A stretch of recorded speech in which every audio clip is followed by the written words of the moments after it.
काबा। ये black colour का structure secret से भरा हुआ है। Black stone sent down by God to earth. Is it actually a meteorite? और इसकी हिस्ट्री खून से भरी हुई है। इस काबे का आपके दिल से जुड़ा एक राज है जो कि आज आप जानने वाले हो, तो चलें जानते हैं।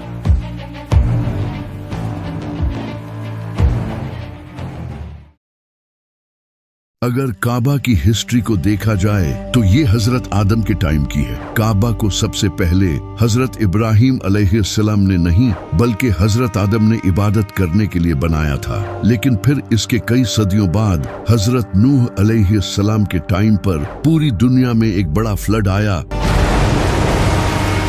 जिससे काबा डिस्ट्रॉय हो गया और सिर्फ इसके कुछ निशान रह गए थे जिनका नबियों और फरिश्तों को पता होता था। लेकिन फिर एक दिन इस दुनिया में अल्लाह के खलील का जन्म हुआ, इब्राहिम। हजरत इब्राहिम अलैहिस्सलाम अल्लाह से शदीद मोहब्बत करते थे और उन्होंने अल्लाह के लिए अपनी हर एक अजीज चीज कुर्बान की। हजरत इब्राहिम अलैहिस्सलाम उस वक्त फिलिस्तीन में रहते थे, तो एक दिन अल्लाह ने हजरत इब्राहिम अलैहिस्सलाम को हुक्म दिया कि वो काबा को तामीर करें। हजरत इब्राहिम अलैहिस्सलाम ने जहां पहले काबा था उसके आसार ढूंढे और वहां काबा बनाना शुरू किया। हजरत इब्राहिम अलैहिस्सलाम ने पास के पहाड़ों से पत्थर उठाकर काबा को बनाना शुरू किया। हजरत इस्माइल अलैहिस्सलाम पत्थर ला रहे थे और हजरत इब्राहिम अलैहिस्सलाम पत्थरों से काबे की दीवारें बना रहे थे। जब काबे की दीवारें बन गई तो हजरत इब्राहिम अलैहिस्सलाम एक बड़े पत्थर पर खड़े हुए। उस पत्थर पर हजरत इब्राहिम अलैहिस्सलाम के मुबारक पैरों के निशान छिप गए। ये पत्थर आज भी काबा के सामने पड़ा है, जिसे मुकामे इब्राहिम कहते हैं। काबा बनने के बाद हजरत जिब्राइल एक सफेद पत्थर लेकर आए जिसे हजरे अस्वद कहते हैं। हजरत इब्राहिम अलैहिस्सलाम ने इसे काबा के कोने में लगा दिया, लेकिन मुसलमानों के गुनाहों की वजह से आज ये पत्थर काला हो चुका है। हजरत इब्राहिम और इस्माइल अलैहिस्सलाम जब काबा को बना रहे थे तो वो साथ ही ये दुआ कर रहे थे, ऐ हमारे रब, हमसे ये कबूल फरमा, बेशक तो सुनने वाला और जानने वाला है। ऐ हमारे रब, हमें अपना मुसलमान बना और हमारी नस्ल से एक मुसलमान उम्मत बना जो तेरी फर्मा बरदार हो। जब हजरत इब्राहिम अलैहिस्सलाम ने काबा को बनाया था तो उस वक्त काबा स्क्वायर नहीं बल्कि रेक्टेंगुलर शेप में था, और ये जो हिजरे इस्माइल वाली जगह है ये भी उस वक्त काबा में इंक्लूडेड थी। इसके दो दरवाजे थे, एक एंट्री के लिए और दूसरा दरवाजा एग्जिट के लिए था, और इसकी हाइट 9 हाथ ऊंची थी। इसके बाद हजरत इस्माइल अलैहिस्सलाम की नस्ल वक्त गुजरने के साथ साथ काबा की देखभाल करती रही और आहिस्ता आहिस्ता लोगों ने काबा में बुत रखने शुरू कर दिए। फिर साल 570 ईस्वी में जब नबी सल्लल्लाहु अलैहि वसल्लम की पैदाइश का साल आया तो इसी साल एक इंसान ने काबा पर हमला करने का प्लान बनाया। इसका नाम अब्राहा था। अब्राहा एक बादशाह था जिसकी यमन पर हुकूमत थी, और वो ये चाहता था कि जिस तरह दुनिया भर से लोग काबा आते हैं इसे छोड़कर लोग यमन में आएं। इसीलिए इसने यमन में एक बड़ा कैथीड्रल भी बनाया, लेकिन लोग फिर भी इसके कैथीड्रल की जियारत करने नहीं आए, क्योंकि अरब के लोग काबा को एक बहुत ही इम्पोर्टेंट रिलीजियस प्लेस मानते थे और काबा में इनके बुत भी रखे थे। इससे परेशान होकर अब्राहा ने काबा को तबाह करने का फैसला किया। अब्राहा ने एक बड़ी फौज तैयार की जिसमें बड़े बड़े हाथी थे जो अरब के लोगों के लिए बहुत खतरनाक थे, क्योंकि अरब के लोगों ने जिंदगी में कभी हाथी नहीं देखे थे। इनके घोड़े भी हाथियों से डरते थे। अब्राहा अपनी फौज को लेकर यमन से मक्का की तरफ रवाना हुआ।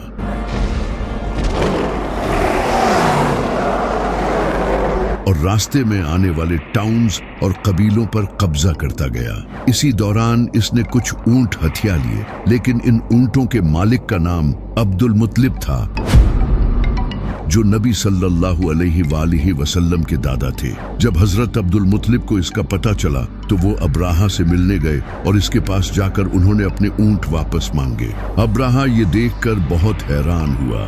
इसने जनाबे अब्दुल मुत्तलिब से कहा कि मैं यहाँ तुम्हारे काबा को तबाह करने आया हूँ और तुम्हें अपने ऊंटों की पड़ी है। तो जनाबे अब्दुल मुत्तलिब ने इसे कहा कि मैं इन ऊंटों का मालिक हूँ और इस काबे का मालिक कोई और है। मैं अपने ऊंटों की हिफाजत करूंगा और वो काबा की हिफाजत करेगा। तुम मेरे ऊंट मुझे वापस कर दो। फिर चाहे काबा पर हमला करो। तो अब्राहा ने इनके ऊंट इन्हें वापस कर दिए और वो वापस मक्का चले गए। वहां जाकर वो काबा के पास गए और इसके दरवाजे को पकड़कर कहा, आए अल्लाह, एक इंसान भी अपने घर की हिफाजत करता है तो तू भी अपने घर की हिफाजत कर। इसके बाद अब्राहा अपनी फौज लेकर मक्का की तरफ बढ़ा, लेकिन जैसे ही वो मक्का के करीब आया तो इसके हाथियों ने आगे बढ़ने से इनकार कर दिया और पीछे मुड़ने लगे। फौज ने पूरी कोशिश की लेकिन वो आगे बढ़ने को तैयार नहीं थे। ये अल्लाह की तरफ से एक निशानी थी। इसी वक्त उन्होंने आसमान की तरफ देखा तो एक बड़ी तादाद में परिंदे उनकी तरफ आ रहे थे जिनके मुंह और पंजों में पत्थर थे। इसके बाद इन परिंदों ने वो पत्थर इस फौज पर गिराए। ये पत्थर इनके जिस्मों को चीरने लगे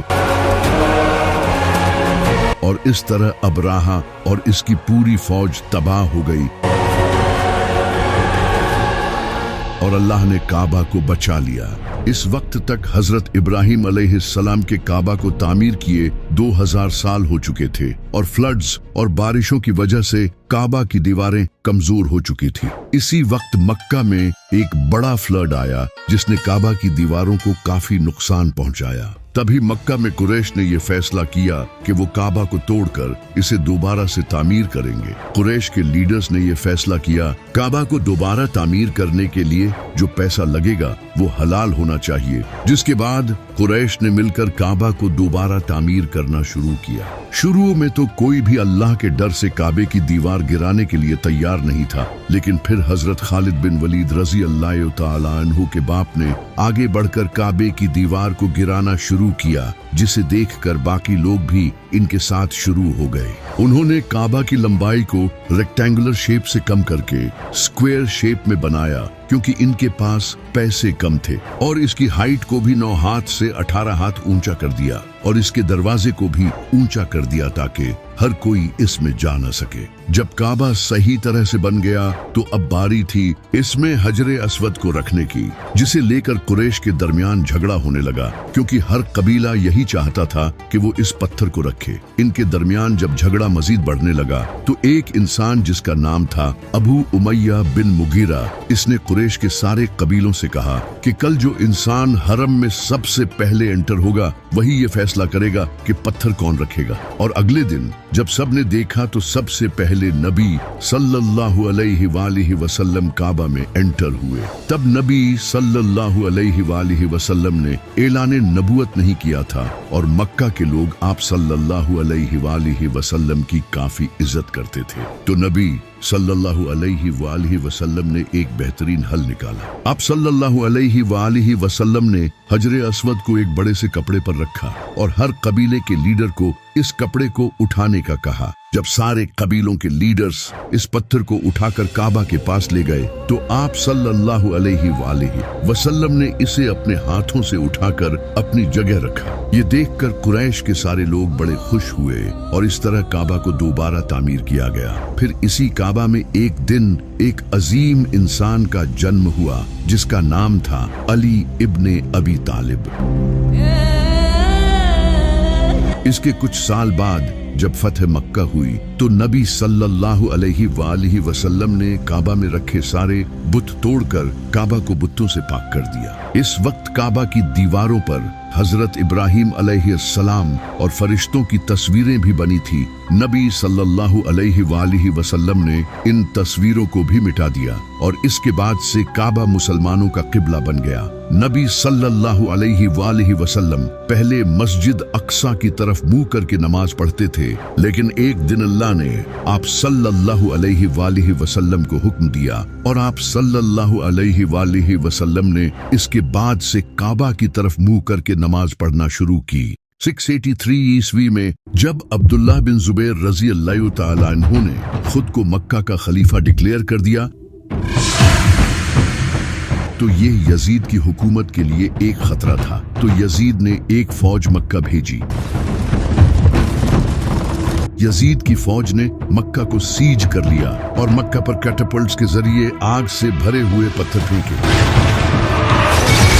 इन्हीं पत्थरों में से एक पत्थर काबा को लगा, जिससे काबा की लकड़ी से बनी छत जल गई और दीवार टूट गई। लेकिन अल्लाह का एक मौजज़ा ये हुआ कि इसके बाद अचानक यजीद की मौत हो गई। इसके बाद इसकी फौज मक्का से वापस चली गई। इनके जाने के बाद अब्दुल्ला बिन जुबैर रजी अल्लाह तआला अन्हु ने काबा को दोबारा तामीर किया। उन्होंने काबा को बड़ा करके हजरत इब्राहिम अलैहिस्सलाम की तरह रेक्टेंगुलर शेप में बनाया, यानी हिजरे इस्माइल को भी काबा में इंक्लूड कर दिया। इसकी हाइट को भी और ऊंचा कर दिया। इस बार उन्होंने काबा को मजबूत यमनी पत्थरों से बनाया ताकि ये दोबारा टूट न सके। इसके 10 साल बाद जब अब्दुल मलिक बिन मरवान की हुकूमत आई तो इसने दोबारा मक्का को फतह करने का प्लान बनाया, क्योंकि पिछले 10 सालों से अब्दुल्ला बिन जुबैर रजी अल्लाह तआला अन्हु ने मक्का पर कब्जा किया हुआ था। इसने हज्जाज बिन यूसुफ को मक्का पर हमला करने के लिए भेजा। हज्जाज बिन यूसुफ ने मक्का को सीज कर लिया और पहाड़ों पर से कैटापल्ट्स के थ्रू पत्थर फेंके। कई हफ्तों तक मक्का पर पत्थर बरसाए गए। अब्दुल्ला बिन जुबैर रजी अल्लाह तआला अन्हु के फौजी थकने लगे और खाने पीने की कमी भी होने लगी। इसी दौरान एक पत्थर लगने से काबा फिर से डैमेज हो गया, जिसे देखकर अब्दुल्ला बिन जुबैर रजी अल्लाह तआला अन्हु के साथियों ने उन्हें हथियार डालने का कहा। लेकिन अब्दुल्ला बिन जुबैर रजी अल्लाह तआला अन्हु ने हथियार डालने से इनकार कर दिया और बहादुरी से लड़ते रहे। आखिरकार कुछ लोगों ने इन्हें काबा के पास घेर लिया और उन्हें शहीद कर दिया। इनकी लाश को मक्का में लटका दिया गया। इसके बाद मक्का अब्दुल मलिक बिन मरवान के कब्जे में आ गया। अब्दुल मलिक बिन मरवान ने काबा को दोबारा तामीर करवाया और इसे दोबारा रेक्टेंगुलर शेप से स्क्वायर शेप में कर दिया, यानी हिजरे इस्माइल को काबा से निकाल दिया गया। काबा का एक दरवाजा बंद कर दिया गया और सिर्फ एक दरवाजा बाकी रखा गया। इस दरवाजे को भी ऊंचा कर दिया गया ताकि सिर्फ बड़े लोग ही इसमें एंटर हो सके। आज भी काबा की यही हालत है कि वहाँ सिर्फ इनके बड़े शेख ही अंदर जाकर नमाज पढ़ते हैं। लेकिन फिर इसके बाद काबा की हिस्ट्री का सबसे बुरा दिन आया जब 930 ईस्वी में हज के वक्त अबू ताहिर अल जन्नाबी कुछ टेररिस्ट्स के साथ मक्का में एंटर हुआ। अबू ताहिर काबा की सीढ़ियों पर चढ़ा और इसने कहा, मैं खुदा हूँ और मेरे सिवा कोई खुदा नहीं। मैं अपने हाथ से जिंदगी और मौत देता हूँ। इसने खुलेआम कत्ले-आम मचा दिया और 20 से 30 हजार हाजियों को शहीद कर डाला। मक्का की गलियां खून से भर गई। हजारों लोगों की लाशों को जमजम के कुएं में फेंक दिया गया और काबा के गिलाफ को भी फाड़ डाला। बहुत सी औरतों और बच्चों को कैद कर लिया गया। इसके बाद इन लोगों ने हजरे अस्वद को भी चुरा लिया और इसे अरब के ईस्टर्न इलाकों में ले गए। वहां बैठकर वो मुसलमानों का मजाक उड़ाने लगे कि हमने तुम्हारा अजीज पत्थर चुरा लिया है, अब तुम्हारा रब कहाँ है। ये लोग करामती थे जो सऊदी अरब के ईस्टर्न हिस्सों में बहुत पावरफुल हो गए थे। इसके बाद कई सालों तक हज करने वालों की तादाद कम हो गई क्योंकि लोग हज करने से डरने लगे थे। ये साल का पहला ऐसा हज था जो हजरे अस्वद के बगैर अदा किया गया। ये खबर पूरी दुनिया में फैल गई और इससे उस वक्त के अब्बासी खलीफा पर दबाव बढ़ने लगा। अब्बासी खलीफा ने करामतियों पर हमला करने का भी सोचा, लेकिन वो बहुत पावरफुल थे। ये देखकर अब्बासी खलीफा पीछे हट गया और इसने इनसे नेगोशिएशंस का सोचा। इसने इनको पैसा भी ऑफर किया, लेकिन वो नहीं माने। यूं लगातार 22 साल तक हजरे अस्वद काबा से गायब रहा। आखिरकार 22 साल बाद करामती कमजोर पड़ गए क्योंकि इनकी अपनी आपस में लड़ाइयां शुरू हो गई थी। ये देखकर उन्होंने अब्बासी खिलाफत की बात मान ली और हजरे अस्वद वापस दे दिया और यूं 22 साल बाद आखिरकार हजरे अस्वद को दोबारा काबा में लगा दिया गया। इसके बाद सदियां गुजरती गई और बारिशों की वजह से मक्का में फ्लड्स आते रहे, जिससे काबा को नुकसान होने लगा। फिर 1600 ईस्वी में काबा की दीवारें कमजोर हो चुकी थी और इसी साल मक्का में बारिशों की वजह से फ्लड आया, जिससे काबा की आधी दीवारें पानी में डूब गई, जिसके रिजल्ट में काबा की छत गिर गई और भी काफी नुकसान पहुंचा। यहाँ तक कि हजरे अस्वद भी अपनी जगह से गिर गया। उस वक्त मक्का के शरीफ मसूद बिन इदरीस ने खुद से काबा की रिपेयरिंग शुरू की, लेकिन पूरे स्ट्रक्चर को दोबारा तामीर करना इनके इनके बस में नहीं था, तो उन्होंने उस वक्त की उस्मानी सल्तनत के सुल्तान मुराद को ये सब बताया। सुल्तान मुराद ने काबा को तोड़कर दोबारा तामीर करने का हुक्म दिया। उन्होंने इजिप्ट और यमन से क्राफ्ट्समैन भेजे और समंदर पार से मजबूत पत्थर मंगवाए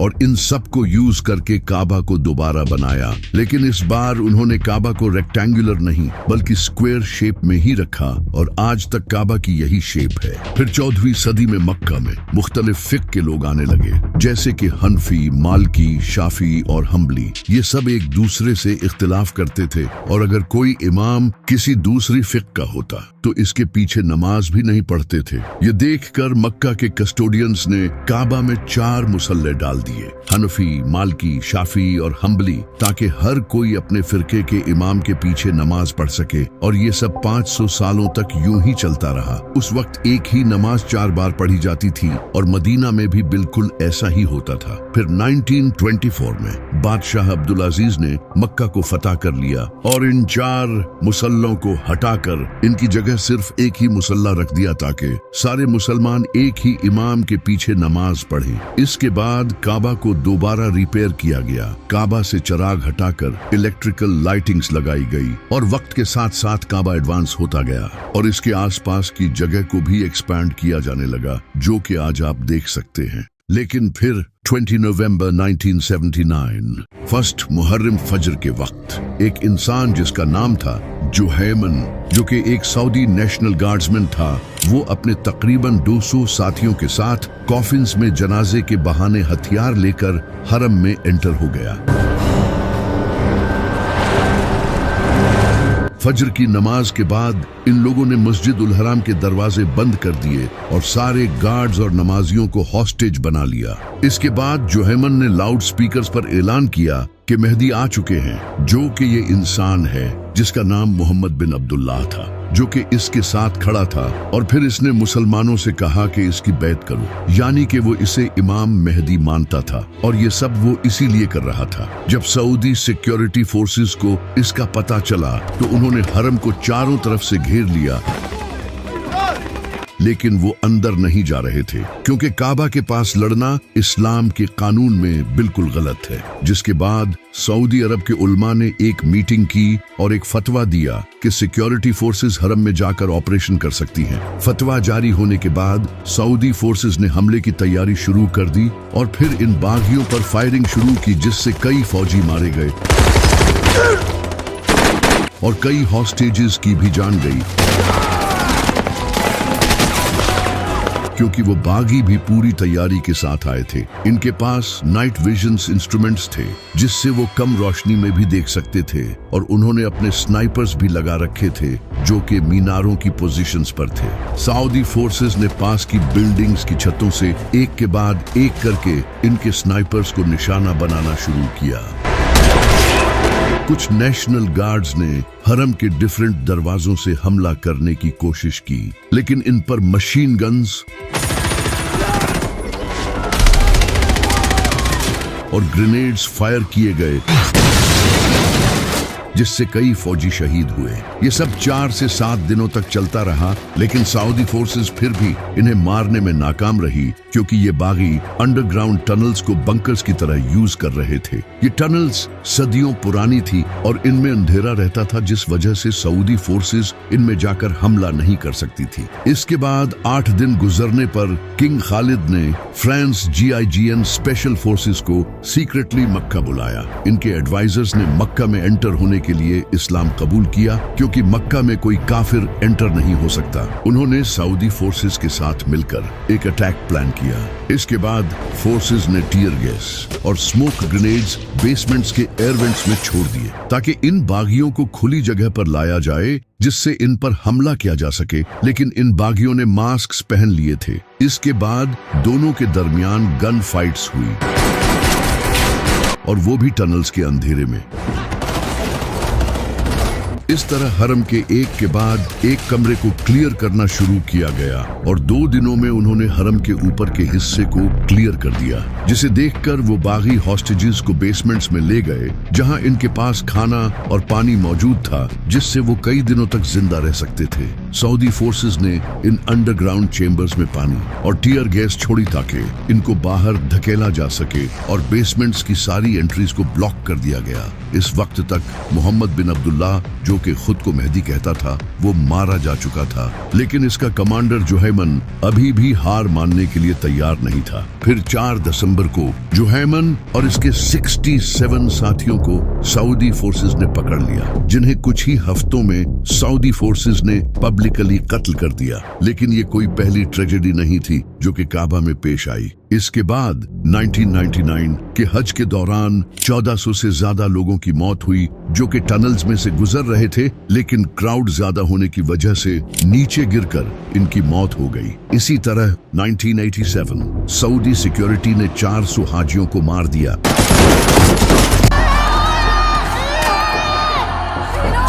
क्योंकि तकरीबन 1.5 लाख ईरानी मक्का की गलियों में अमेरिका और इसराइल के खिलाफ नारे लगा रहे थे, जिसके बाद सऊदी फोर्सेस ने ओपन फायर करके 400 लोगों को मार दिया